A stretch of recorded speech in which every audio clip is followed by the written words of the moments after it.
yang terganggu dengan lafaz Allah itu setan.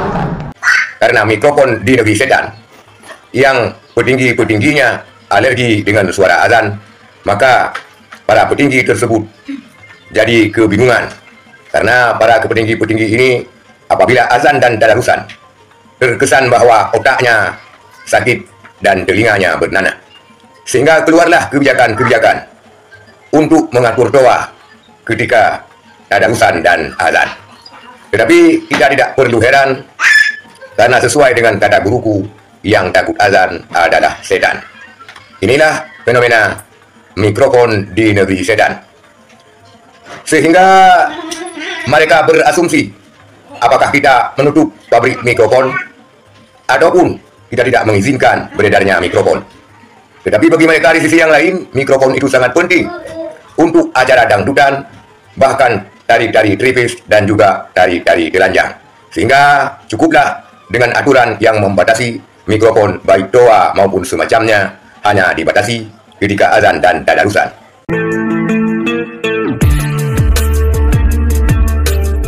Assalamualaikum warahmatullahi wabarakatuh, saudara sekalian.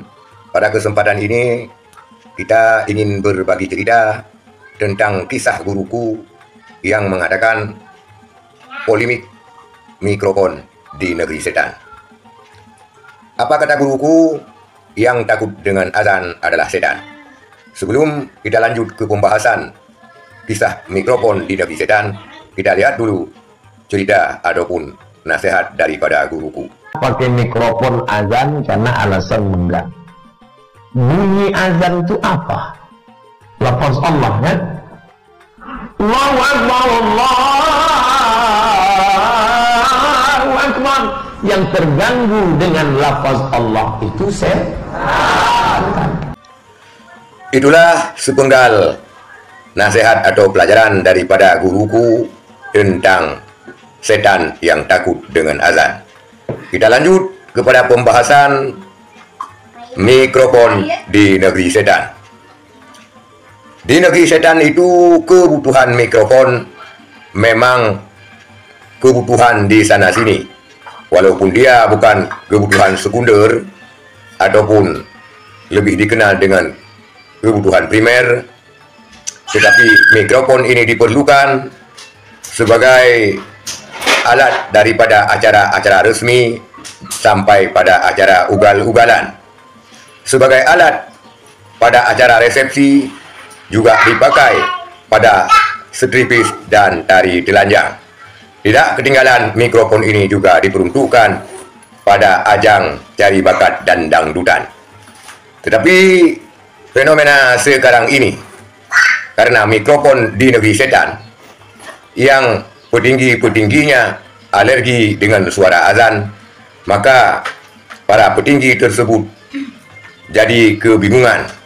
Karena para petinggi-petinggi ini apabila azan dan tadarusan terkesan bahwa otaknya sakit dan telinganya bernanah, sehingga keluarlah kebijakan-kebijakan untuk mengatur doa ketika tadarusan dan azan. Tetapi kita tidak perlu heran, karena sesuai dengan kata guruku, yang takut azan adalah setan. Inilah fenomena mikrofon di negeri setan, sehingga mereka berasumsi apakah kita menutup pabrik mikrofon ataupun kita tidak mengizinkan beredarnya mikrofon. Tetapi bagi mereka di sisi yang lain, mikrofon itu sangat penting untuk acara dangdutan, bahkan tari-tari tripis dan juga tari-tari telanjang. Sehingga cukuplah dengan aturan yang membatasi mikrofon baik doa maupun semacamnya hanya dibatasi ketika azan dan tadarusan. Itulah fenomena yang terjadi tentang doa pengeras suara ketika azan, karena di negeri tersebut kemungkinan pejabat dan petingginya tertular dengan setan ataupun memang kawan setan. Sekian, terima kasih. Assalamualaikum warahmatullahi wabarakatuh.